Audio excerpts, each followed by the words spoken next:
Welcome, listeners, to Artist Tales, the podcast that features and celebrates artists from different walks of life.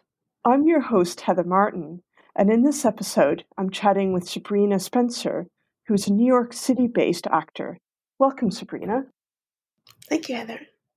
Well, tell me a little bit about yourself. We went to high school together, so I know you from high school, but tell me a little bit more about yourself and what you've done since then and how you got into acting. Well, I actually began on TV when I was 13 for a year. I was on a local live TV show in Ottawa called See Here, and it was a variety show that was completely produced and run and operated by children the same age as I was, 10 to 14, under the direction of a producer. And it was really fun. We had shows on Sundays. We would have meetings to plan, gather our guests and our ideas, book the guests. We basically did everything one does for a show. We hosted. We were in the control room. We were the floor directors. We operated the cameras. It really was our show. And I did that for a year, but aged out after the first year and didn't really consider going further in media, although at the time, and still now, I had a great love of films that I developed spending weekends with one of my aunts. And I really loved classic films, TV shows as well, but more films were really my thing. And I had taken drama classes in high school. And here, as I moved to New York to study in university, I also did a media studies degree in my undergrad, as well as an English literature degree. So I really had been developing that creative side of my life, even though having moved away from Canada and moved here where I didn't really have, I guess, much immediate family, I kind of felt that, well, I needed to do the serious thing in life. You study and then you go out and you get that serious, very steady type of job that keeps you on a good economic path. And that's what I did. But I always had the desire to do something that was more creative, whether it was design. I'd been interested in fashion design when I was younger, or something in the media. And so having earned my media studies degree, and I went on to various other jobs, including teaching, I decided at some point when I worked for school that was a very bad experience. I began to look for ways that I could exit the field of teaching and also not go back to working in an office type environment, which I'd done before. And then I realized I was actually injured at the time. I had a foot injury that kept me home with my foot up. And all I had time to do was think about what would I do next. And I realized I didn't need necessarily to study anything else because I had in fact already earned 5 degrees. And I had the interest of working in a creative domain. So I thought, well, why not just use what you already have? Use the degrees that I already have, use my experiences, develop my interests, and then in that way I could transition to a different career, even if it would be something working for a company or working independently. And so in 2017, I went to a casting call for a Spike Lee film. He was casting background actors for the film Black Klansman. And I almost didn't go. I got dressed that day. I was basically out the door and I thought, maybe I won't go. Not that my heart wasn't in it, but I was not in that world. I think I also felt a little bit, perhaps I'll be out of place because I figured there would be professional actors there, people who are, still trying to make it nonetheless professional, trained. And I felt, well, maybe I don't belong. I won't belong in that world. And I had met Spike Lee at many of his different events. I love his films. So I just said, you know what? Let me just go. I'll either be cast or I won't. And it was a very nice experience. The audition, it was almost like being in a club. Spike Lee was there because he's very hands-on in his films, including the casting of background actors. And so I was selected and I was featured a couple of times. Of course, not everything makes it on film in the final cut, but I had a very good experience working with him. I got to work with Harry Belafonte. That was just, amazing to be seated in front of him for a scene. And I did get a nice little feature in the film as well. But having done that, I came away feeling, oh, wow, this was an amazing experience. And I would really like to continue doing this. But I didn't know how to go about doing it. And so for about almost a year, I did not take part in any other kind of filming. And I did do something for free, which is something we sometimes do for the experience and to learn more about the industry. I did do a shoot for something free in the park one summer in 2018. I didn't even know what the production was until I got there. And when I did get there and I found out what it was, I thought, oh my goodness, I don't even watch this show. I would never have accepted the booking to work on this show, which I will not name, but it was just something that I would not watch, kind of reality type of program. However, I met a lot of people as we waited for the crew to arrive and to be ready. And just I realized the act of being there and filming and getting to learn how things are done from the other side of not being the person in charge of producing or directing or, you're not the writer, you're not operating the cameras, but you do get to, as an actor, step back and actually see how everything is being done. And so doing background acting, I realized, was a way to learn the industry from another side compared to when I had been on the TV show as a teenager, where you were very hands-on in every aspect of producing the show. And as an actor, you do have those moments of just being able to stand back, watch, and listen and learn. So what I decided I would do is I would continue. I was still teaching. I still had another job, but I would be able to continue in my free time or create time by crafting a schedule that allowed me to have the time to continue acting. And then when on set, you do make a lot of connections. You never know who's going to go on to do, what in life, who's going to be the next, Academy Award winner, whether for acting or producing or writing or whatever their talent is that they're developing or that they may go on to do. But there's the opportunity to listen as the crew is talking about how they're setting up a shot. And even I'm also interested in the camera operation. So when they're deciding which lens to use for what type of shot, I'm really tuned into everything that they're saying. And I found that in moments where perhaps some crew members are working on setting up a shot, but others might have some downtime, they're actually very open to answering questions. So I would kind of look to see, well, who might have a moment that I could speak with them and not feel like I'm interrupting their work. And I would ask questions about, why are they using a particular lens, or what a piece of equipment was, what does it do, why do they use it? And they're very happy to explain to you and kind of show you what their work is about. And so I recommend to anyone who's interested in acting, who doesn't know where to start, or who, has to work their way to where they want to be, that to start as a background actor or even in other roles on a film set is a great way to start and to learn how the industry works, to decide if you really want to be a part of it, because it's not, people say it's not glamorous on a film set, which is true. It's, it's not the finished product that people see, where they might think, oh, how wonderful, you're in a film. There is the other side to it, where you're working, or at least you're there at work, very long hours. You may not be in the best conditions where you're filming, but if you really love it, I think it's very exciting. And so I really realized, yes, you may not always be in ideal or perfect conditions. Sometimes you are, sometimes not.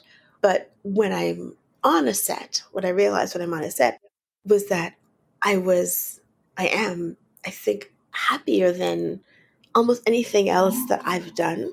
And even after a few years, sometimes I will not sleep.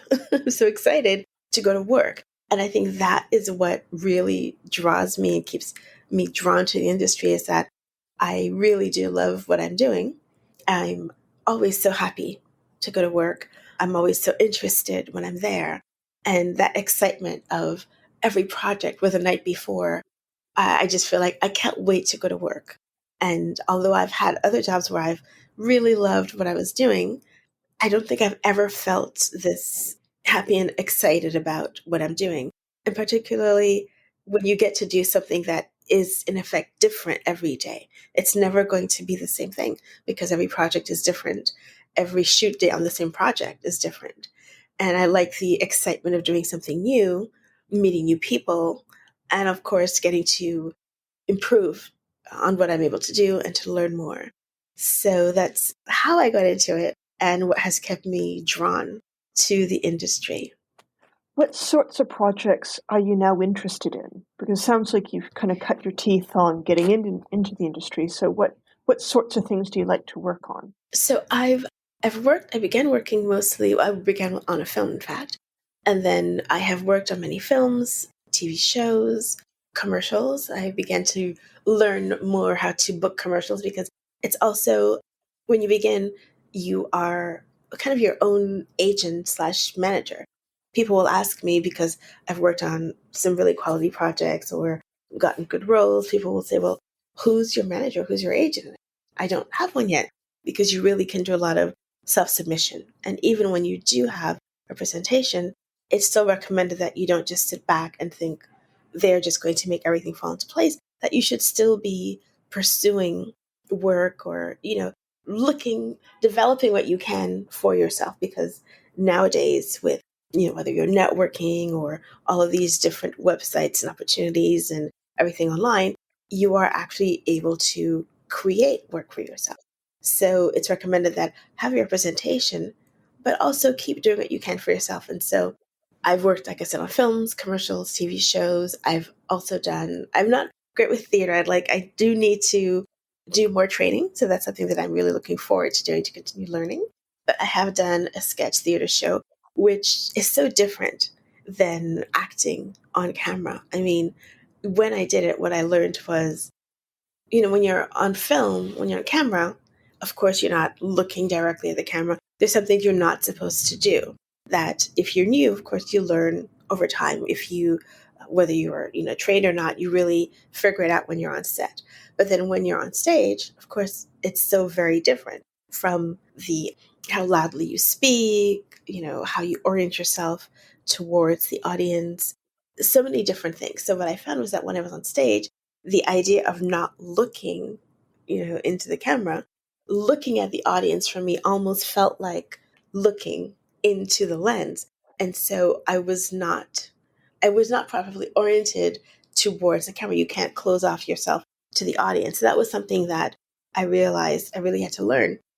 And I think I was one of those people who, before doing this, I thought, oh, why do actors get paid so much money? Like, what are they really doing? How hard can their job be? And they really do work, especially, if you're a principal, they work really, really hard. They work very long days. And that's another thing. Being on set and being in the industry really opened my eyes to the fact that the finished product, it's just a product of a lot of work from a lot of people. And it's just incredible when you see how many crew members are necessary, all kinds of crew members and, staff behind the scenes people are necessary for a show, a film, even a small commercial. I've worked on commercials of different sizes, and it always amazes me. You might have two or three, four actors and a whole lot of crew.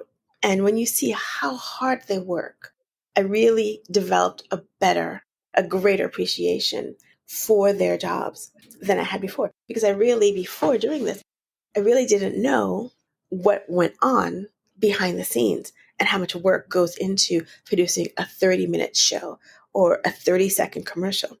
You could film for 16 hours and it's about 1 minute on the screen. Yeah, I was going to say it's the stuff that you don't see. Exactly.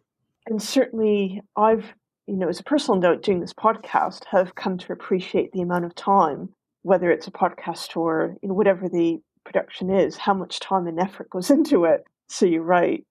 I'm also very conscious, in recent years anyway, the discussion around, both here in Britain and in the States and Canada as well, around representation, particularly in awards. And I just wanted to get your thoughts on that, because I know a lot of things I've seen you post on Facebook or Instagram, have been like Spike Lee film and other things that maybe 10, 20 years ago wouldn't be necessarily mainstream, if you see what I mean. So I just wanted to get your thoughts on kind of representation, whether it's race or other things, because for those who don't know, you are Black.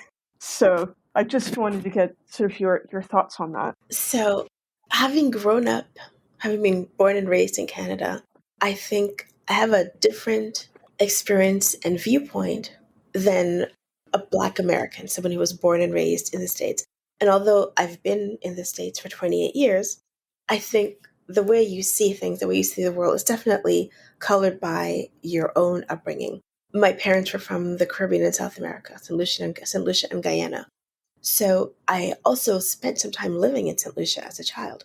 But it's a very different world, and I think the experience there is very different for Black people because it's those are two societies that I think are not as they're not affected in the same way by issues related to race and discrimination that maybe a Black American born and raised in the United States faces. And so even being here all these years, sometimes friends would talk about experiences or mention things or even discuss their viewpoints. And I couldn't necessarily identify with what they were experiencing or had experienced or what they were saying. One, I think I needed to learn some more background information, some more history. Two, I had not experienced some of the things that they experienced that over time will color the way you feel and think about certain things or how you see things or even how you see the things that are there that even another Black person without the same experience just doesn't see or doesn't perceive because maybe they've been treated differently because of where they're from or the way they go about life from their experiences gives a different result in how they're treated. So I really had to listen and kind of really observe to understand and to see, yes, there are issues. And doing this job, what I have done is paid really close attention to casting calls. It's very subtle, but the way things are worded, you do see that you might be included as a Black person in the casting call where it's, we need this, and that ethnicity. But sometimes the keywords in the casting call tell you they're actually not looking for you. They probably will not cast you. It's just kind of politically correct that we're including everybody. But Tick box. exactly, Yeah, tick exactly. box. But when you actually see who's been cast in certain types of roles over and over again, but when you see the very obvious casting calls that don't include everybody, and then you see who's consistently cast in certain roles, then you understand, oh, they've included everybody to be nice and PC. But you're not necessarily going to get those roles, or there'll be a couple of people. So certain things like I'll look at casting calls and I'll see maid, or I don't know, like certain kinds of roles, and they'll ask for certain people only. And you realize it's, yes, it's typecasting, but it's stereotypical because it's the assumption that certain people can fulfill these roles, but certain other people, we should never consider them for certain roles. And it's shocking in 2021 when I see this. So some of my friends and I, what we do is we will just not submit to these roles because if you cannot get the people that you stereotype for those roles, then maybe you might consider that these are not the only people that can be considered for certain roles. And if you're only going to portray certain roles, then it just perpetuates the stereotype that that's what certain people do and that they cannot be cast otherwise. And then you have to balance that with, but do you want to work or do you want to not work? So I can't completely blame the people who are doing the casting because one, they could be older. So it's just a perspective that maybe they've never been challenged to think differently. So we have to be realistic about, people's experiences and how they view the world and how they view others. Sometimes the problem is even that younger people are casting and that they might lack a certain viewpoint that perhaps a perspective that maybe an older person can inform them of. So I think we can't just blame people because of their age for casting or where they're from.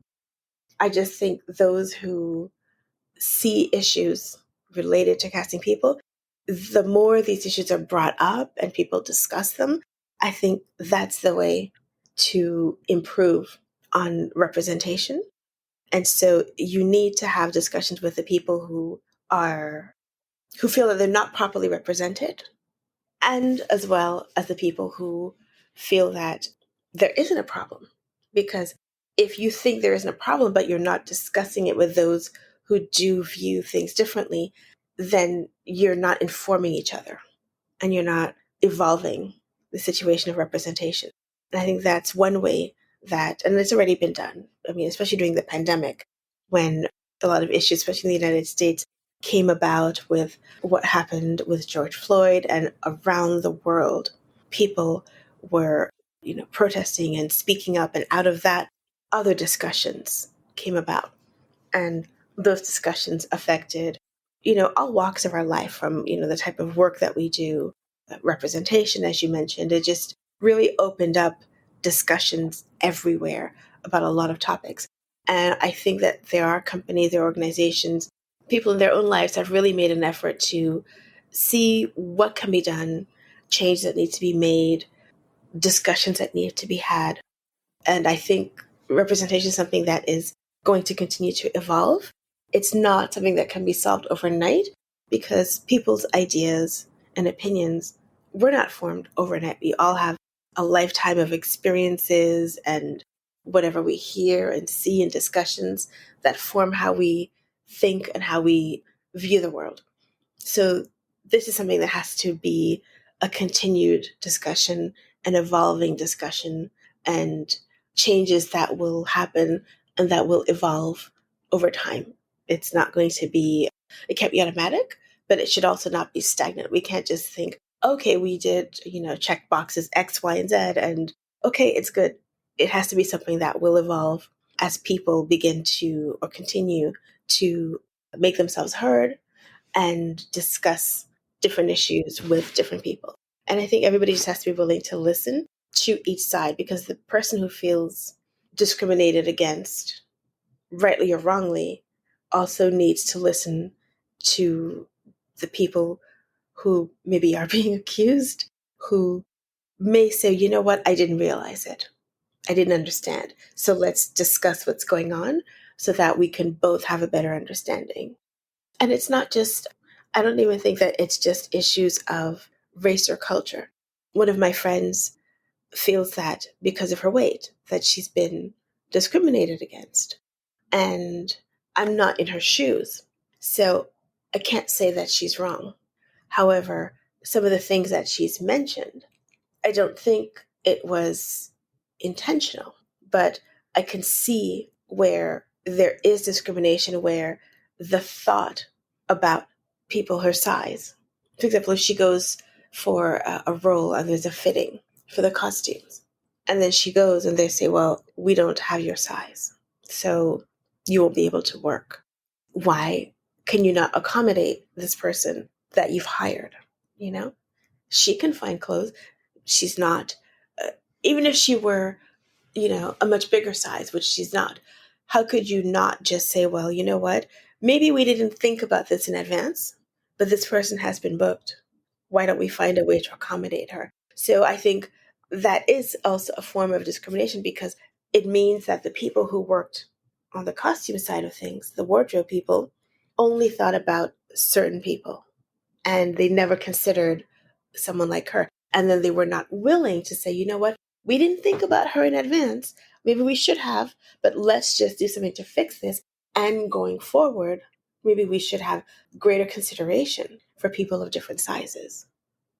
Listening to you made me think of your comment about the stereotyping. Mm-hmm.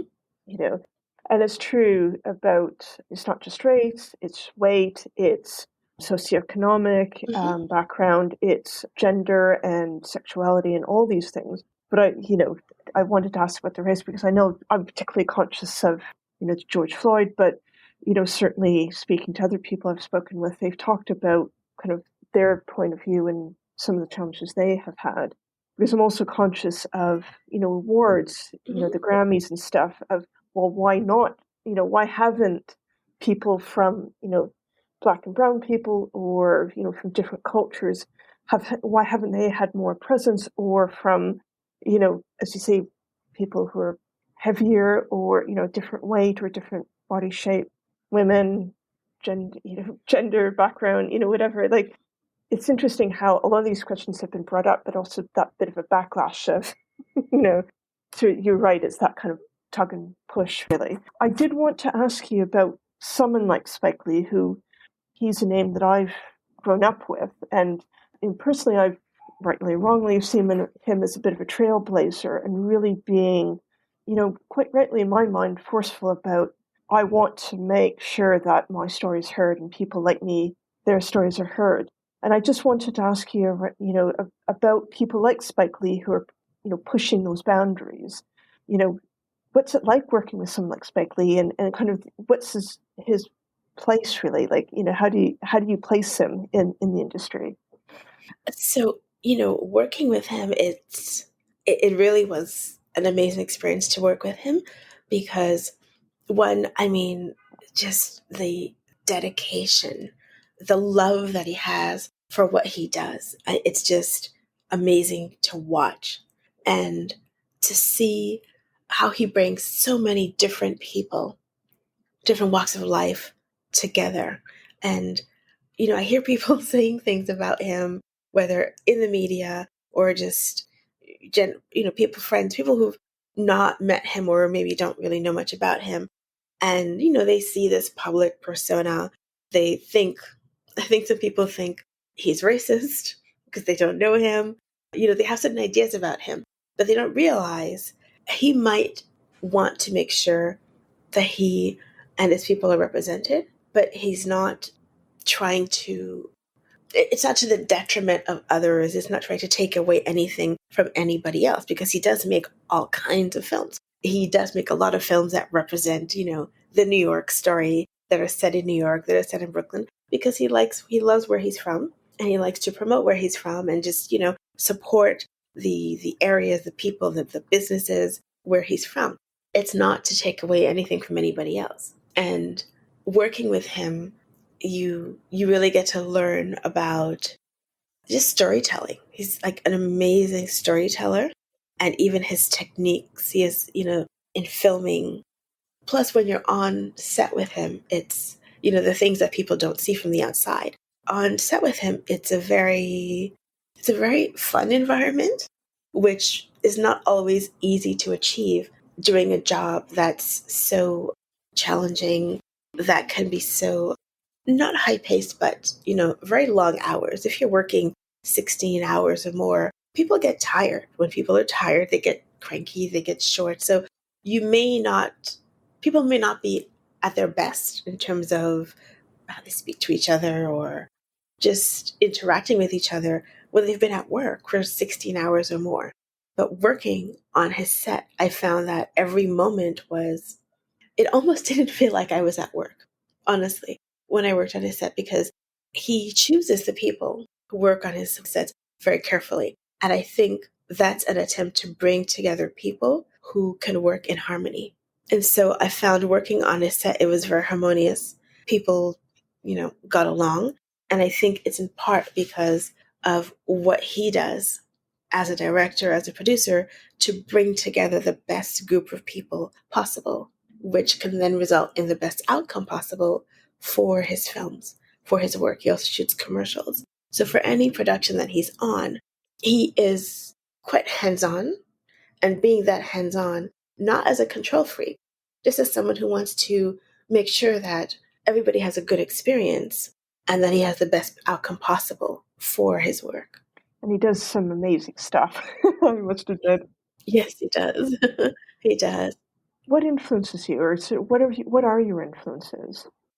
So I find I'm very influenced by people who, I'm not going to knock people who are, let's say, who have maybe like an inside track on the industry. But when you see someone who is really self-made, or you've seen them from so far back, whether they started doing commercials or if they started doing background work, because oftentimes we watch shows and films and let's say the stars of tomorrow, we see them. We don't know who they are, right? They're just working their way up. And then when you see these retrospectives, you go back and you say, oh, I didn't realize that that was that person in that show or that film or that commercial. And then you really get to see some people. You get to see the trajectory of how they got to where they are. And I really love to see somebody who started off in roles where it's not the glamorous role, it's not the high paid role, but they stayed the course and they worked their way through experience and training and dedication. And they worked their way up to, whatever their goals are. Even someone like George Clooney, for example. I may not be the biggest George Clooney fan. I do like his work, but I remember George Clooney. It seemed that he was in everything, really. Facts of Life. He was in everything, but he wasn't like quite a star. And then he got on ER, and his star just shot up. But it's not like he didn't come out of nowhere. Someone didn't just say, "Hey, we're gonna make you a star," and here's ER, here's a part. He really worked really hard. Now, yes, he had family in the entertainment industry, but I don't think he's someone that had anything handed to him. He really did work very hard, and when you go back, you can see the trail of all the things that he did to get to where he is now. And so I really do like to hear and see these stories of people who, they put in the effort, however successful they were at the beginning. Some people, they're lucky and then they begin and then their career kind of takes off right away. And then others, it might be more slow paced, but they just continue. And who I also admire is one of the people I love the most, she's passed, of course, is Audrey Hepburn. I like people who stay humble, who, no matter what, good or bad, they're still able to treat others very well, whether that person is at their level of success or just, coming up in the industry. And doing this, I've met a lot of people who are big stars, but they will take the time to talk with you. They will take the time to give you advice. And I really do love that. And I admire people who don't feel that, oh, they're past a certain stage, they don't need to deal with certain people. One of the actors that I absolutely love, and I always say I'm the biggest fan that he has ever, is Blair Underwood. He's like one of my favorites. I remember watching him in LA Law. I think I might have been 10 years old when he started in LA Law. And I've seen him on stage in New York on Broadway. I missed his most recent play on Broadway, A Soldier's Story, because I'd planned to go for the last week and the pandemic closed the show. The day that we heard lockdown was going to happen, I said, well, I was supposed to go that weekend when they were closing. And the day of lockdown, there were 2 shows. And I found out midway through the first show. So I frantically went on social media like, oh my goodness, wait, the theaters are closing? Does that mean the show will occur and then they will close? Can I run to the theater and buy a ticket? Since I live in the theater district in New York, I thought, well, I'm just going to go out and buy a ticket and go tonight because, of course, we didn't know we would be 2 years later still in this pandemic. I thought, 3 weeks. I really didn't know what was going to happen, but I was not going to miss the show because it was Blair Underwood, David Allen Greer, and Jerry O'Connell, who I absolutely love Jerry O'Connell from going way back. I'm sure you remember watching Stand By Me when we were younger and so many other things that he's done. He's also a wonderful actor and a very nice person as well. But I said, I cannot miss the show. So I looked on all their social media, the main actors, to see, well, what are they posting? What are they saying? Is there a show tonight? I tried to call the theater. I couldn't get any answers. And then the first show, of course, was already going on. And then I found out after the show when they started posting that, okay, well, that's it. They had to unfortunately close abruptly. They didn't even really get to end their run. And I had missed the play. I'd missed it completely. But I did have an opportunity to see Blair on Broadway 10 years ago. I saw him on Broadway. And I did meet him at a talk show that was a special event for Black History Month just in February of 2012. And I got to speak with him. I'd worked on projects that he was on, but just never had an opportunity to meet him. So I like his work ethic. He's been in all kinds of roles. And I like that he does his job. He's such a humble person. And there's never any drama, You never read a bad story about him in the press. You never read about any scandal. I just love that he's so talented. He does his job. He's so helpful to others. Humble, amazing person, so good looking, of course, so handsome. But besides that he is this great talent who just consistently works on great projects and has been in the industry for decades. and has had this longevity. I mean, he's older than I am, but he just has had this really wonderful career that I think is worth emulating for anybody. Last question is, what's next? What do you think you'll be working on next? So what's next? Two things I would really love to do is first, of course, to continue trying to grow as an actor, to, land some principal roles. Of course, that requires, training and practice to just sort of every day be working towards that goal. But I really do want to begin doing voiceover work. I have taken classes. I already know what kind of equipment I need. A lot of the work right now is at home. So although I feel that I can submit for a lot of the projects, so much of it is work that's done at home. And this was even before the pandemic forced everyone to basically be home based, that I just need to have the right equipment at home, to have the right setup, home recording studio, so that I can be able to actually accept any of these jobs, because I've actually kind of stopped looking at the casting calls because I've realized if you don't have equipment at home, there's just no point in even bothering, because you will not be able to do the job unless you go out and pay a studio to record. And depending on what the product is paying you, it just might not be cost effective. So the best thing is just to invest in equipment at home and then be able to then take those jobs. And also, I would love to do stage work, to do theater work.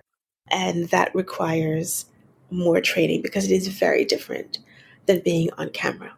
And so my goals are to continue taking more classes for my own benefit, just to always keep learning, but to also learn the skills that I need for those goals. For voiceover, although I've taken voiceover classes, I think one thing that would also be more helpful, even more helpful for me, is to also take voice classes. Because I think learning how to control your voice in doing voiceover, I mean, unless to go beyond doing audiobooks, to actually be able to do character voices and animation and video games and all of these other areas that are being developed even more, and where there's so many opportunities now.